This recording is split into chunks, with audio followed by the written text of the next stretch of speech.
Modern men are sad, lonely, frustrated with society, and struggling to find their purpose. So when a character comes along that expresses those traits, as well as being fit, handsome, goal-oriented, stoic, epic sigma, it's common for some of us to go, he's literally me. Recently, we've seen quite a spike in popularity of these movies depicting these types of characters, mostly due to people taking clips of these protagonists and making cool edits of them on TikTok. And then a trend started of people in the captions and comments saying, he's literally me. It was kind of like when you were a kid and went and saw a movie and you just downloaded the entire protagonist's personality for the next week or so. No, Timmy, you aren't literally Ghost from Call of Duty. You're 16 years old and obese. And while it's perfectly fine to relate to these characters and draw inspiration from them, to completely idolize and mimic a one-dimensional fictional character you know for an hour or two is mad cringe. Especially considering some of these characters have pretty negative traits, such as being a narcissist, a sociopath, a murderer, a narcissistic sociopathic murderer. Plus there are some downsides to just believing that you're the main character in the world in general, which we'll discuss later. Me when my doctor diagnoses me with autism instead of Super Sigma Chad Mr. Beast Batman syndrome. However, it makes complete sense why men,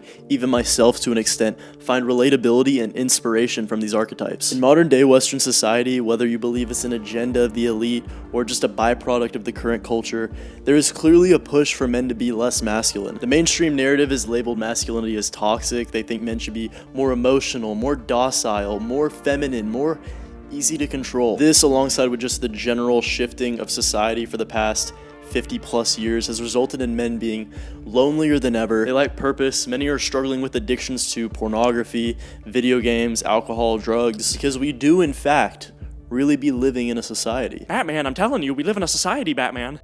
So when these literally me characters come along that are in a lot of ways the antithesis of what society wants men to be, stoic, physically fit, capable, confident, goal-oriented, it's no wonder why we attach to them. And while nowadays I don't watch films too often as I'm trying to consciously avoid just worthless entertainment distraction throughout my day, since I was a kid, when I do watch films and whatnot, I feel like I always attach to the stoic characters in the films and shows. And as time progresses, that trait just seems to be more and more valuable, as it seems like everything in the world and society, on the TV, whatever, is pushing for you to have an emotional response. And not only is it just less masculine in general to react to everything emotionally, it also just drains your energy. Like if you're gonna get upset, don't get upset over what the news is saying about what this politician said.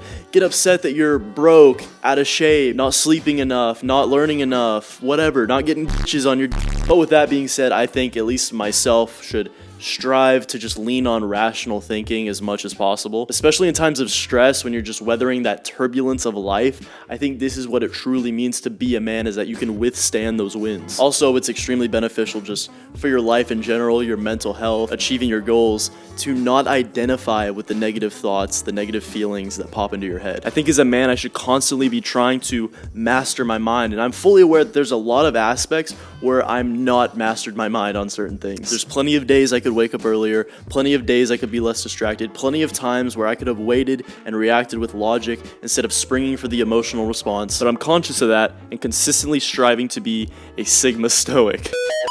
So recently I've been reading the book Psycho-Cybernetics by Maxwell Maltz, and in it he dives into the importance of this system that we all have built inside of us. And these systems can dictate your actions, your feelings, your behaviors, and even your abilities. Now in the book he calls them servo mechanisms, but for simplicity's sake I'm just going to call it our subconscious. Our subconscious can lead us towards creativity, success, fulfillment, and just a great life in general, and it can also lead us towards complete destruction. This is because while these mechanisms are strict in achieving a goal, it's not the one setting the goals. Something else is steering the ship, and it's susceptible to irrationality, emotions, even hypnosis, and that would be our self-image. Now this isn't a book summary, but essentially if our self-image is negative, our mechanisms, our subconscious will act accordingly. And unfortunately, we can't just forcefully rewire it, just being like, I am the best, because our subconscious knows what we truly believe about ourselves deep down. So to fully change your self-image, you need justification. And this is where the literally me characters can be useful. So when we start to relate to these characters and believe that they are like us, we are reprogramming our subconscious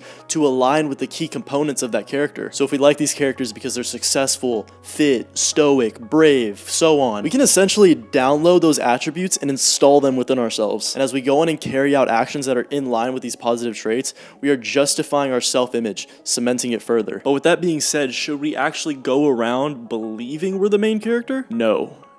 And yes, I don't want to go around thinking the world revolves around me, everyone else is an NPC, and I deserve everything just because. This would be very counterproductive to my goals because I would just be blinded by my ego, I wouldn't have self-awareness, I wouldn't further my self-development, and I would just be a dick. However, if I understand that I am the main character in my story and my consciousness, then I believe in my ability to be the hero of the story through self-improvement and achieving my goals. So in this world that seems to be pushing you in all the wrong directions, it wants you to be alone, addicted, demasculinized, take all these positive attributes and inspiration and use it to formulate your own self-image and become the best version of yourself. Now, if fitness is one of those attributes that you really want to work on and you want to just optimize it in the best way for yourself, consider checking out my fitness course. But with all that being said, I am literally Batman. I'm Sigma and based. I'm Sigma and based, yeah.